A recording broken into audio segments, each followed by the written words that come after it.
Today I'm going to show you how to make this delicious peanut butter chocolate chip blondie. Hi everyone and welcome. I'm Tammy, the creator of the blog and this YouTube channel called Nutmeg Notebook, and this is where I share with you all about a whole food plant-based diet. So happy to have you here today. I am making a dessert. Yes, we can still have delicious desserts even on a plant-based diet. And they say that necessity is the mother of invention. So I'll tell you how I came upon making this recipe. I had gotten everything out and had started to make my chocolate cherry brownie mixture when I discovered that I did not have enough cocoa or cacao powder to pull off the recipe. But I had all the other things prepped, and I thought, okay, what am I going to do with this? I still need to make it, but what's it going to be? Then I remembered I had recently purchased this peanut butter powder that my friend Dixie had recommended.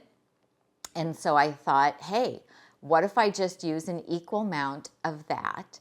And I'll take the cherries out of the brownie mix and we'll see what happens.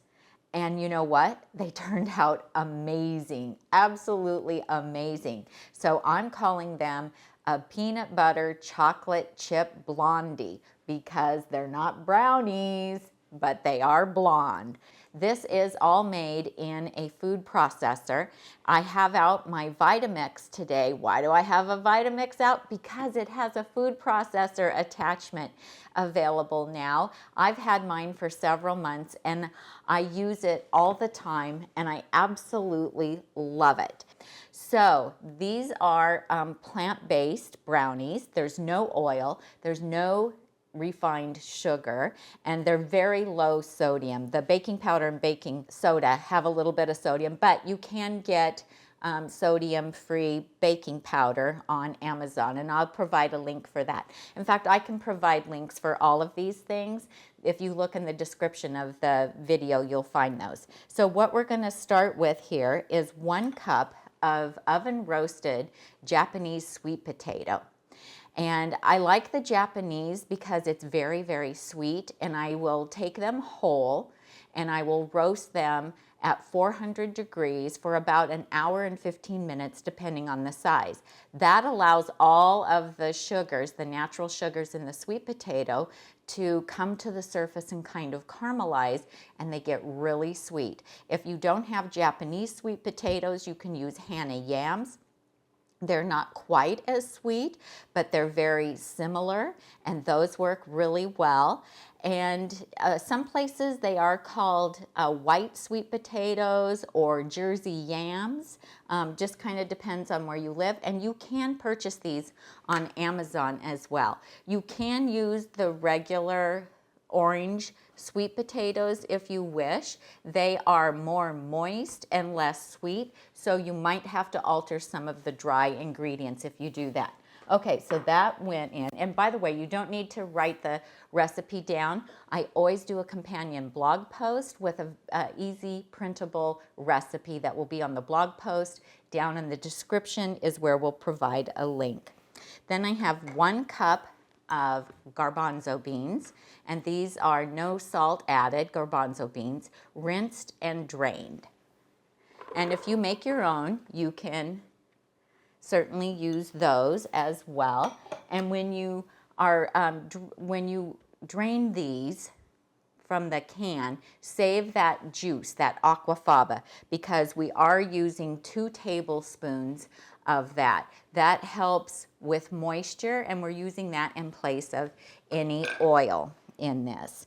And then we are on to the dates. Now for the dates, I use the medjool dates. They're really big and juicy and soft and very, very sweet. How many you're going to want to use is going to depend on your level of preference for sweet. So I'm going to use 4 of them. And I just want to show you, this is what they look like. They have a little stem end, and you want to make sure that you remove that. And then you want to open them up and also remove the pit. And so 2 of the medjool dates weigh about an ounce. So if you have the Neglet Nor dates, you will probably have to use more because they're smaller. And so just adjust it. Start with a smaller amount because you can always add more, but you can't take away. So I'm just going to put 4 pitted medjool dates in here. Feel free to use more if you need to use more. And then let's talk about the peanut butter powder. So this is the brand that I bought because this is what my friend Dixie had, and I couldn't find a smaller container of it, so I ended up buying this big container on Amazon. And what they have done is they have taken out the majority of the fat. So in 2 tablespoons of this peanut powder, there is only 1.5 grams of fat in it. So is this a whole food? No, this one has been processed. And you won't find very many processed foods in my recipes, but I decided to make an exception for this because I really do miss the flavor of peanut butter. And this is a nice compromise because they've taken out the high fat and they've just left the flavor of the peanuts. So, you know, if this is too processed for you, you can just move on and skip this recipe. But I think that on an occasional basis, I'm okay with this. And I'm using 1/4 cup of it. And you know, it's not a real strong peanut flavor, but it's there, and I enjoy that. And then we have 1/2 cup of mashed banana. So let's talk about banana. So banana in these recipes that we do when we're replacing the oil and the sugar with very ripe bananas. We want to make sure that the bananas are super spotty because when they have a lot of brown spots, that tells us that all the sugars have come to the surface and that the banana is very, very sweet. So 4.5 ounces, very ripe banana. If you mash it, you should have 1/2 cup, and it's a nice level cup. So we're going to go ahead and add that banana. And that is adding our sweetness. It's also helping because we're not using any oil, so it's also adding moisture to this as well. And then I have 1/2 teaspoon of baking powder, 1/2 teaspoon of baking soda, and that's going in. And if you are on a very low sodium, absolutely no salt added diet, you can get baking powder that does not have sodium in it, and I will link to that as well.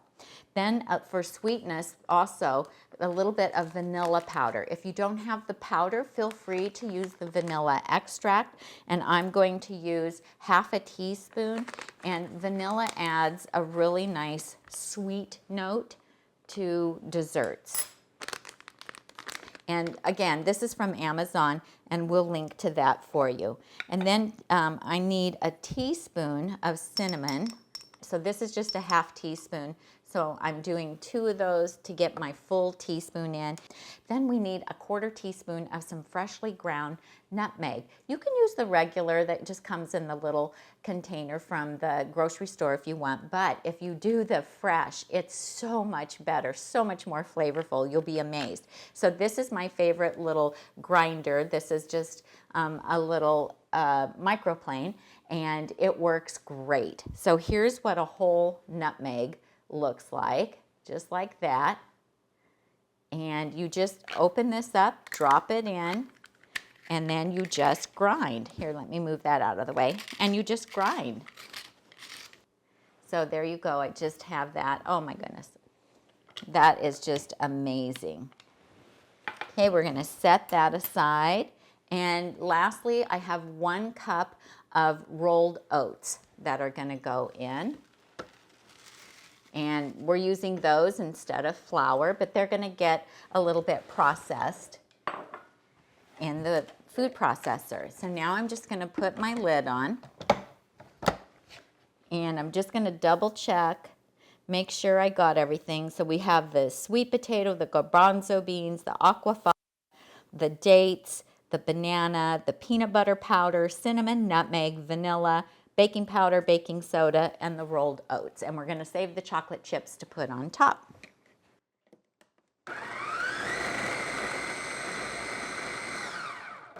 Okay, I just want to stop it so that I can just scrape down the sides just to make sure that I get everything well incorporated.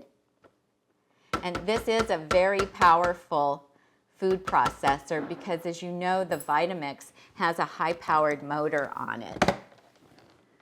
Okay, we're just going to process it just a little bit more. Okay, you guys, it's done. And actually, I'm going to show you how this just comes off. I'm going to slide this out of the way and put this here. And my pan's behind you over there, Tom. So I just want you to be able to see what that looks like inside. Looks great. You see there? It smells wonderful. So, I mean, it smells like chocolate chip cookie dough.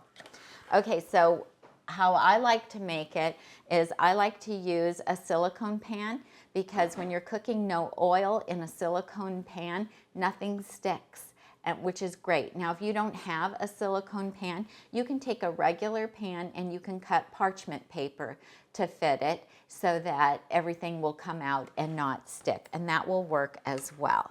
So I'm just going to pull out the S blade and scrape off the knife here and put that in my pan. Now, I do like to use a round pan because I like to cut these in pie shapes. I think it's a really fun way to serve it, and it makes a smaller serving look bigger. So it kind of tricks the mind a little bit as well. But if you have a square pan, feel free, you can make it in a square pan. I usually cut it into 8 servings for the pie shape, but you can cut it as big or as little as you wish. And if I do it in a square pan, this is a 9-inch round. If I do it in an 8 or 9-inch square pan, then I might cut it into 12 servings. Okay, then I just like to evenly spread this out. And you'll want to preheat your oven to 350 degrees. So just try to make it even, you know, so that when you go to cut it, all the slices are even as well. You can do that just to help settle everything. Now let's talk about chocolate chips. So remember I said this is no sugar added. I have a couple brands of sugar-free chocolate chips that I really like. So this is from the Santa Barbara Chocolate Company, and these are unsweetened. You do have to buy a large quantity. If you have Trader Joe's around, you can get these unsweetened cacao, is that what they call them? Completely cacao chips is what they call them. And these also have no sugar, they have no milk, no soy, no almond, no coconut. They're wonderful. And so these are what I like to use. How much is going to be up to you. For this particular one, I like about 1/4 cup. And we'll just see. You could mix some in if you wanted to. I kind of like putting them all on top because they're very pretty that way, and they'll melt a little bit in the oven. And another thing about these, you guys, is these freeze beautifully. So once it's completely cool, I'll cut them, and then I will freeze them. And when you go to heat them up, you just put them in the microwave for like 15-20 seconds, and they'll taste like they were just freshly baked. They're so delicious. Do you see how 1/4 cup is just the right amount to cover it quite nicely? And you want to make sure to get them even so that everybody gets some chocolate chips in their slice. So I'm going to go ahead and put these in the oven for 25 minutes, preheated to 350 degrees. And when they're done, I'll come back and show you. Okay, you guys, the blondies are done. So let's see how they look.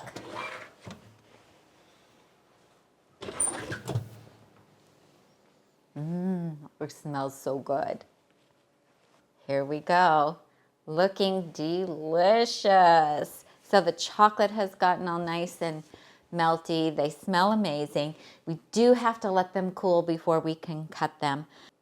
Okay, everyone, so the blondies are all done. They look fabulous. I actually decided not to cut into this. It's still cooling, but I had some in the freezer from the last time I made them, and you can see how absolutely delicious these are. They come out perfect from the freezer. You can actually just put them in the microwave for, you know, depending on how powerful your microwave is, 20 seconds or so, and that warms them up, and they're just like fresh out of the oven. They're incredible. Super delicious, just like this. Or if you want to gild the lily a little bit, I have more treats for you.